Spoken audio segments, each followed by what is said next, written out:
Hello students, आप chapter 9 पढ़ रहे हैं खाद्य उत्पादन में वृद्धि और कार्यनीति के बारे में। तो आइए चैप्टर 9 का तीसरी हेडिंग स्टार्ट करते हैं, एकल कोशिका प्रोटीन के बारे में।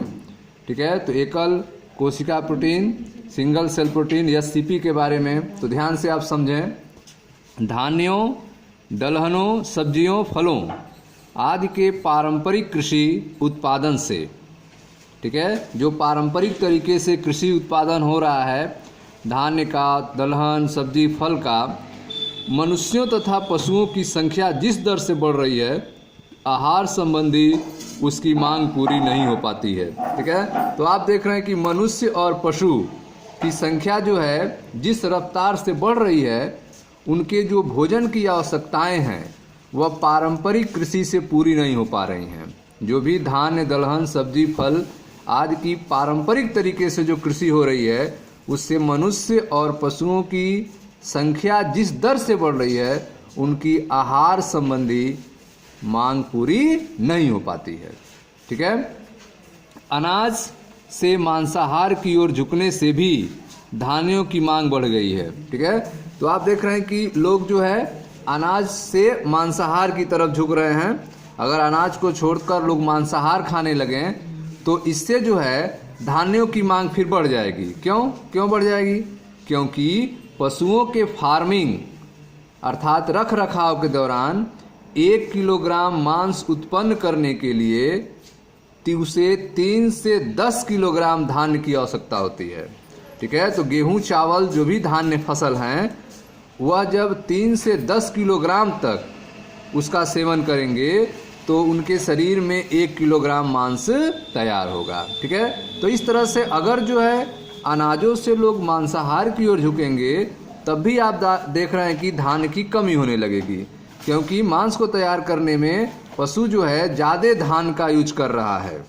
क्योंकि 3 से 10 किलोग्राम जो है धान यूज करने पर 1 किलोग्राम मांस तैयार होता है। ठीक है, और 3 से 10 किलोग्राम अगर धान्य है तो उससे कई लोग भोजन कर लेंगे, लेकिन 1 किलोग्राम मांस है तो कम ही लोगों के लिए वो उपलब्ध हो पाएगा।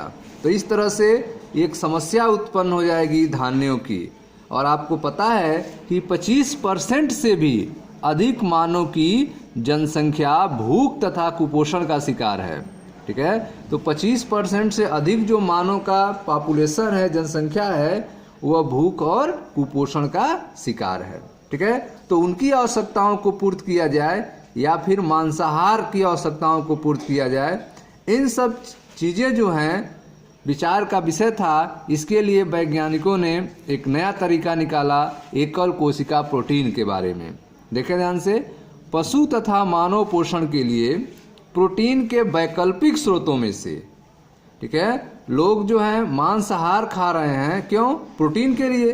तो अगर प्रोटीन का कोई वैकल्पिक स्रोत मिल जाए तो लोग वैकल्पिक स्रोत का यूज करने लगेंगे और धान्य जो है बच जाएगा, और जो भूख और कुपोषण के शिकार हैं उनको मिलने लगेगा।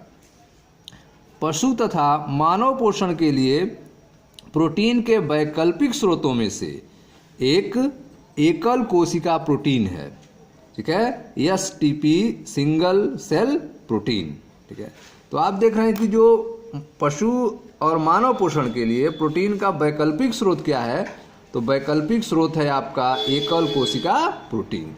ठीक है, क्या है यह? समझें ध्यान से।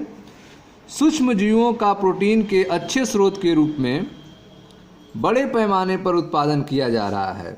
ठीक है, सूक्ष्म जीवों का प्रोटीन के अच्छे स्रोत के रूप में बड़े पैमाने पर उत्पादन किया जा रहा है। वास्तव में अधिकांश लोगों द्वारा मशरूम भोजन के रूप में खाए जाने लगे हैं।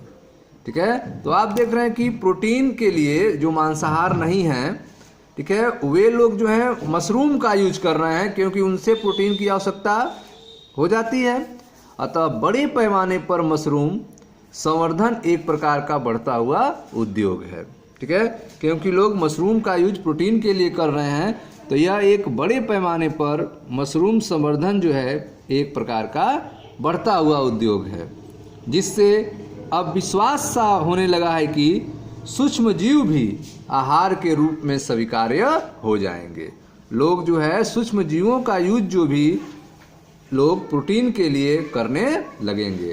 तो आप देख रहे हैं कि सूक्ष्म जीवों का प्रोटीन के अच्छे स्रोत के रूप में बड़े पैमाने पर उत्पादन किया जा रहा है। वास्तव में अधिकांश लोगों द्वारा मशरूम भोजन के रूप में खाए जाने लगे हैं।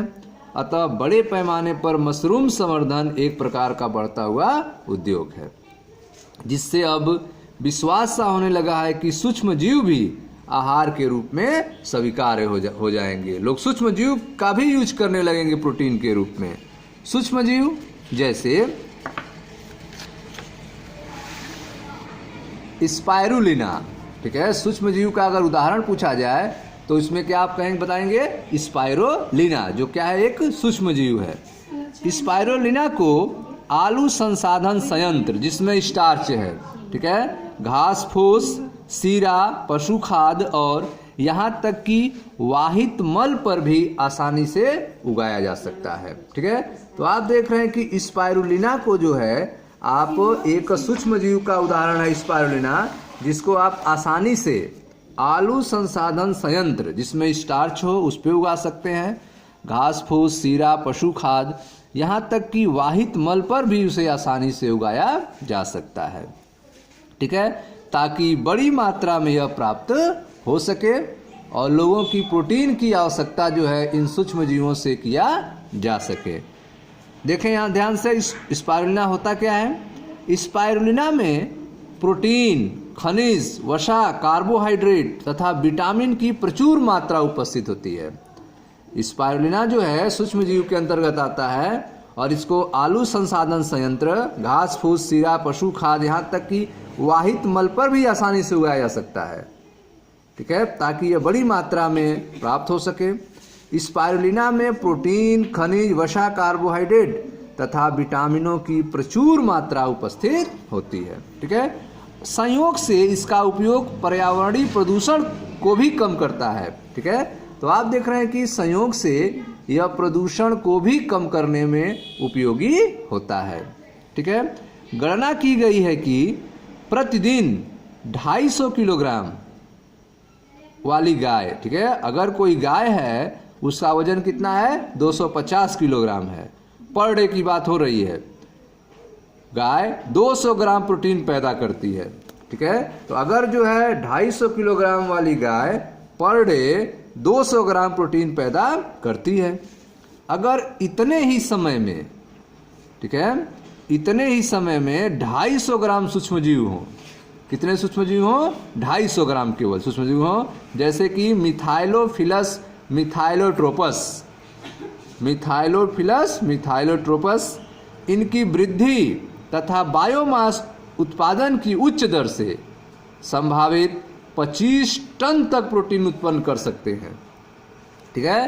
तो आप देख रहे हैं कि यह जो आपके सूक्ष्म जीव हैं, अगर इनकी मात्रा कितनी हो, केवल 250 ग्राम हो मिथाइलोफिलस मिथाइलोट्रोपस की, तो इनकी वृद्धि तथा बायोमास उत्पादन की उच्च दर से संभावित 25 टन तक प्रोटीन यह उत्पन्न कर सकते हैं।